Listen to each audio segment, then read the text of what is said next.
పిల్లలకి స్కూల్ పాఠశాల అయితే పేరెంట్స్‌కి స్కూల్ పేరెంట్స్‌శాల.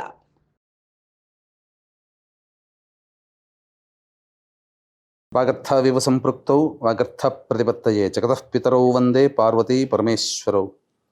ఆదిత్యాయ చ సోమాయ మంగళాయ బుధాయ చ గురుశుక్ర శనిభ్యశ్చ రాహవే కేతవే నమః. శృంగేరి జగద్గురు పీఠాధిపతులకి కంచి పీఠాధిపతులకి నమస్కారములు తెలియజేసుకుంటూ కార్యక్రమాన్ని ప్రారంభిద్దాం. ద్వాదశ రాశులకు సంబంధించి 1 జూలై నుంచి 15 జూలై వరకు వివిధ రాశుల్లో జన్మించినటువంటి వారికి ఏ విధంగా ఉండబోతుందో తెలుసుకునే ముందు గ్రహ సంచారం గురించి తెలుసుకుందాం. వృషభ రాశిలో శుక్రుడు, అలాగే మిథునంలో రవి గురువు, కర్కాటకంలో బుధుడు, సింహంలో కుజ కేతువు, అలాగే కుంభంలో రాహువు, శని మీనంలో 13 జూలై నుంచి శని వక్రీకరించే స్థితి పొంది ఉంటాడు. అయితే ప్రధానంగా గమనించుకున్నట్లయితే చాలామంది ప్రేక్షకుల్లో ఉన్నటువంటి చాలా సందేహాలు, కొన్ని చెప్పినటువంటి విషయాల్లో కొన్ని మాకు ఫలితాలు సరిపోవట్లేవు అని అంటున్నారు. అంటే దీని అర్థము చాలామంది చూసుకునేటువంటిది సన్ జొడాయిక్ సైన్ ద్వారా చూసుకుంటున్నారు. అంటే ఈ ఉదాహరణకు చెప్తున్నాను, 23 జూలై నుంచి 22 ఆగస్టు మధ్యలో పుట్టినటువంటి వాళ్ళకి లియో సైన్ అని చెప్తారు. కాబట్టి సింహరాశి గురించి చెప్పేటప్పుడు 23 జూలై నుంచి 22 ఆగస్టు మధ్యలో పుట్టిన వాళ్ళు చూసుకుంటున్నారు. అది తప్పు. మీరు జన్మించినటువంటి జన్మ తేదీని అనుసరించి ఒక నక్షత్రము, ఆ నక్షత్రాన్ని అనుసరించి రాశి ఉంటుంది, ఆ రాశి ప్రకారమే మీరు చూసుకోవాలి. ఇది సరైనటువంటి విధానము. కొంతమంది నామ నక్షత్రం చూసుకుంటున్నారు. ఉదాహరణకి శ్రీనివాస్ అని చెప్పి అనుకున్నాం అనుకోండి, చాలామంది సి అనే అక్షరం ఈ శతభిష నక్షత్రంలో ఉంటుంది కాబట్టి కుంభరాశికి చూసుకుంటున్నారు, తులారాశికి చూసుకోవాలి. కృష్ణవేణి అన్నప్పుడు మిథున రాశి చూసుకుంటున్నారు, అది కూడా తులారాశి, అలా చూసుకోవాలి. కాబట్టి మనం అనేక విధాలుగా ఈ శాస్త్ర ప్రకారం మనకు ముందుకు వెళ్ళినట్లయితే తప్పకుండా ఆ ఫలితాలు అనేటువంటివి మనకు సరిపోతాయని చెప్పవచ్చు. ఇక ఆలస్యం చేయకుండా వివిధ రాశుల వారికి ఈ 1 జూలై నుంచి 15 జూలై వరకు ఏ విధంగా ఉండబోతుంది, ఆదాయ వ్యయాలు, ఖర్చులు, అలాగే పరిస్థితుల అనుకూలత, ఇవన్నీ కూడా క్లుప్తంగా మనం తెలియజేసుకునే ప్రయత్నం చేద్దాం. ద్వాదశ రాశులలో భాగంగా 10వదైనటువంటి మకర రాశిలో జన్మించినటువంటి వారికి జూలై 1వ తారీఖు నుంచి 15వ తారీఖు వరకు ఏ విధంగా ఉండబోతుందో తెలుసుకునే ప్రయత్నం చేద్దాం. ప్రధానంగా శుక్రుని యొక్క సంచారము అనుకూలంగా ఉన్నటువంటి కారణం చేత విలువైనటువంటి వస్తువుల్ని కొనుగోలు చేస్తారు. సంపూర్ణముగా గృహంలో మంచి శుభవాతావరణం ఉంటుంది. ఇదివరకు కోల్పోయినటువంటి ప్రేమని మళ్ళీ తిరిగి పొందే అవకాశం ఉంటుంది. అప్పటి వరకు అంటే ఇప్పటి వరకు మీకు ఎవరైతే స్త్రీలు శత్రువులుగా ఉన్నారో వాళ్ళు మీకు అనుకూలంగా మిత్రులుగా మారే అవకాశం ఉంటుంది. అన్ని విధాల స్త్రీలతో సహాయ సహకారాలు పొందడం ద్వారా అనుకున్నటువంటి పనులను పూర్తి చేసుకోగలుగుతారు. ఇక రవి యొక్క సంచార ప్రభావం అనుకూలంగా ఉన్నటువంటి ఈ కారణం చేత నిరుద్యోగస్తులకి చాలా శుభమైనటువంటి పరిణామాలు. ఉద్యోగము ప్రయత్నం చేస్తే ఉద్యోగము లభించి తీరుతుంది. ఆల్రెడీ ఉద్యోగం చేస్తున్నటువంటి వాళ్ళకి మంచి స్థితిగతులు కలుగుతాయి.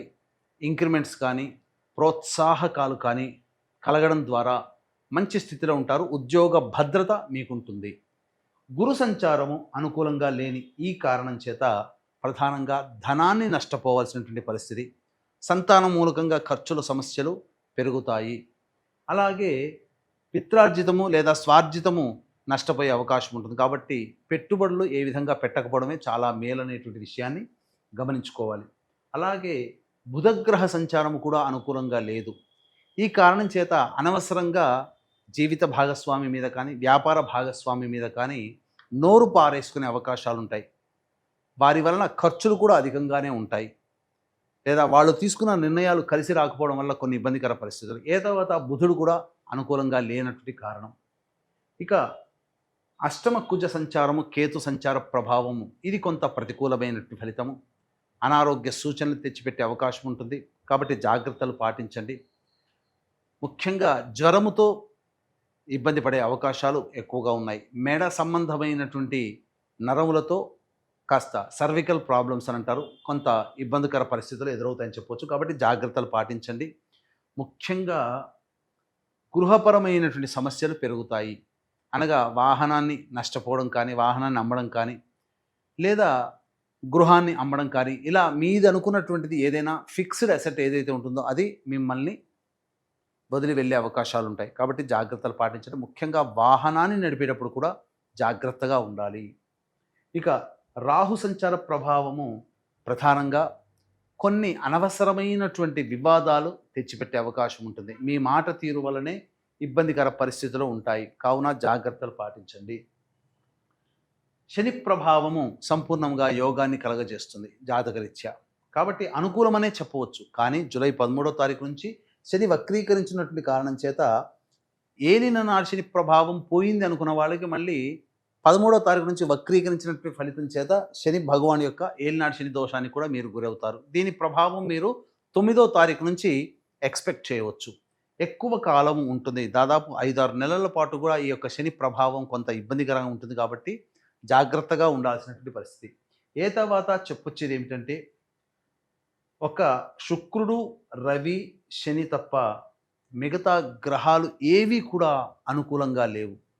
కావున దైవానుగ్రహాన్ని పొందే ప్రయత్నం చేయండి. ఈ రాశిలో జన్మించినటువంటి వాళ్ళకి కోల్పోయిన చోటే వెతుక్కున్నట్టుగా గౌరవ మర్యాదలు ఎక్కడ కోల్పోతారో అక్కడే మళ్ళీ మీరు పొందడం, తద్వారా మిమ్మల్ని దూరం పెట్టిన వాళ్ళే సాధారణంగా ఆహ్వానించే పరిస్థితి. కాకపోతే అన్నీ ఉన్న అల్లున్నోట్లో శని అన్నట్టుగా గౌరవ మర్యాదలకి పెద్దపీట వేస్తూనే మీ ద్వారా తీసుకోవాల్సినటువంటి శారీరక శ్రమ, మానసిక ఒత్తిడి, ఇవన్నీ శారీరక శ్రమను తీసుకోవడం ద్వారా మీరు కొంత మానసిక ఒత్తిడి గురయ్యే అవకాశం ఉంటుంది. ఏదో విధంగా మీ యొక్క సర్వీసే ఎదుటి వాళ్ళకి వెళుతుంది, కానీ దానివల్ల మీకు ఎటువంటి ఉపయోగము లేదు. డబ్బుల విషయంలో జాగ్రత్తలు పాటించండి. మీ దగ్గరికి మంచిగా వచ్చి డబ్బులు అప్పుగా అడుగుతారు, కానీ లేదా ఏదైనా వాగ్దాన రూపంలో మిమ్మల్ని గ్యారంటీగా అడుగుతారు. మంచి మాటలకి మీరు పొంగిపోయి డబ్బుని కానీ వాగ్దానాన్ని కానీ వృధా చేయకండి. భవిష్యత్తులో అది మీకు చేటు చేస్తుందనే విషయం గమనించుకోవాలి. ఏ తర్వాత ఈ రాశిలో జన్మించినటువంటి యువతీ యువకులకి వివాహ సంబంధాలు ప్రయత్నం చేయండి. దైవానుగ్రహంతో వివాహ సంబంధాలు నిశ్చయమయ్యే అవకాశం ఉంటుంది. అయితే సంతాన ధారణకి ఇది సమయం కాదు కాబట్టి వాయిదా వేసుకోవడం మంచిది. ఆల్రెడీ గర్భవతులైనటువంటి వాళ్ళు డాక్టర్ల యొక్క సలహాలు, సూచనలు తప్పకుండా పాటించాలి. నష్టం జరగకుండా చూసుకోండి. ఏ తర్వాత సాధారణమైనటువంటి ఫలితాలు ఈ యొక్క మకర రాశిలో జన్మించినటువంటి వారు పొందుతారని చెప్పవచ్చు. ఈ యొక్క మకర రాశిలో జన్మించినటువంటి వారు సమస్యల పరిష్కారం కోసం ప్రతిరోజు కూడా తులసి చెట్టు దగ్గర ఆవు నేతితో దీపారాధన చేసి విష్ణు సహస్రనామ పారాయణం చేయండి. ఇదొక్కటి చేయండి చాలు. చాలా మటుకు సమస్యలు తగ్గుముఖం పడతాయి. దైవానుగ్రహం అందరికీ అందించాలనేటువంటి యొక్క సదుద్దేశంతో ఈ యొక్క మకర రాశిలోతో పాటుగా మిగతా అన్ని రాశిలో జన్మించినటువంటి వారికి జాతకరీత్యా కలుగు విద్య, వివాహ, ఉద్యోగ, దాంపత్య, అనారోగ్య సమస్యల నివారణకి, గృహ సమస్యలు, కోర్టు సమస్యలు, శత్రు సమస్యల నివారణకి, మరియు ఈ సంబంధించినటువంటి అనగా వారాహి నవరాత్రులు 9 రోజుల పాటు జరిగేటువంటి 9 దేవతల యొక్క హోమాది కార్యక్రమాలు, మరియు మేష, మిథున, కర్కాటక, సింహ, కన్య, వృశ్చిక, ధనస్సు, కుంభ, మీన రాశిలో జన్మించినటువంటి వారికి శనిదోష నివారణ పూజలు, హోమాలు అనేటువంటివి జూలై 5వ తారీఖు రోజున సాయంత్రం 7 గంటలకి ప్రారంభమవుతాయి. సాయంత్రం 5 గంటల లోపల మీ గోత్రనామాదులు నమోదు చేసుకోవచ్చు. ఈ కార్యక్రమంలో నమోదు చేసుకున్నటువంటి వాళ్ళకి శక్తిపాతము చేయబడినటువంటి శంకరుంగలి మాలని ఇవ్వడం జరుగుతుంది. ఇక ఈ యొక్క జూలై 1వ తారీఖు నుంచి 15వ తారీఖు వరకు రోజువారీ దైనందిన కార్యక్రమాల్లో స్థితిగతులు, ఆదాయ వ్యయాలు ఎలా ఉన్నాయో తెలుసుకుందాం. 1వ తారీఖు రోజున, 2వ తారీఖు, 3వ తారీఖు రోజున మానసికమైనటువంటి ప్రశాంతత లోపిస్తుంది. సంతానం మూలకంగా విభేదాలు, ఖర్చులు పెరుగుతాయి. అనవసరమైన ఖర్చులు పెరగడం, ఆదాయం లేకపోవడం, తద్వారా కొంత మానసిక ఒత్తిడికి గురయ్యే అవకాశం ఉంటుంది. ఎటువంటి నిర్ణయం తీసుకోలేనటువంటి పరిస్థితి ఒక జిగ్జాగ్ లాగా ఉంటుందని చెప్పవచ్చు.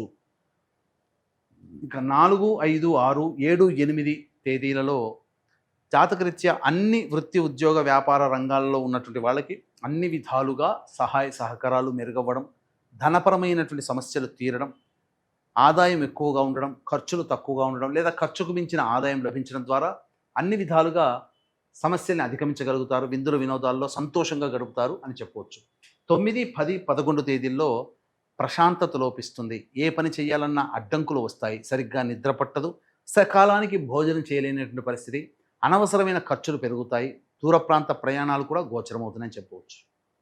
12, 13 తేదీల్లో కనుక చూసుకున్నట్లయితే ప్రధానంగా ఈ యొక్క మకర రాశిలో జన్మించినటువంటి వారికి పెండింగ్లో ఉన్నటువంటి పనులను పూర్తి చేసుకుంటారు. ధనాదాయం చాలా చక్కగా ఉంటుంది. పాత మిత్రులను కలుసుకొని విందుల వినోదాల్లో పాల్గొంటారు. ఇక 14, 15 తేదీల్లో మీ యొక్క వాక్కు వల్లనే కుటుంబ సభ్యులతో కానీ, ఇంట బయట ఇతరులతో కానీ కొంత విభేదాలు వచ్చే అవకాశం ఉంది కాబట్టి జాగ్రత్తలు పాటించండి. ఏది ఏమైనప్పటికీ కూడాను ధన నష్టం కూడా జరగబోతుంది 14, 15 తేదీలో. కావున ఏతావాత చెప్పొచ్చేది ఏమిటంటే 1వ తారీఖు 9, 10, 11, 14, 15 తేదీలో ఖర్చులు అధికంగా ఉంటాయి కాబట్టి జాగ్రత్తలు పాటించండి. ఇంతకుముందు చెప్పుకున్నట్టుగా సమస్యల పరిష్కారం కోసం తులసి చెట్టు దగ్గర ఆవు నేతితో దీపారాధన చేసి విష్ణు సహస్రనామ పారాయణం చేయండి. ఇప్పటికంటే ఇంకా సమస్యలు అధికంగా ఎదుర్కొంటున్నట్లయితే దగ్గరలోని మంచి ఉపాసనా పరులైనటువంటి జ్యోతిష్యుల్ని సంప్రదించి వారి సలహాలు సూచనలు కనుక పాటించినట్లయితే మరింత మెరుగైనటువంటి జీవితాన్ని పొందుతారని తెలియజేస్తూ సర్వం శ్రీ ఉమామహేశ్వర పరబ్రహ్మార్పణమస్తు.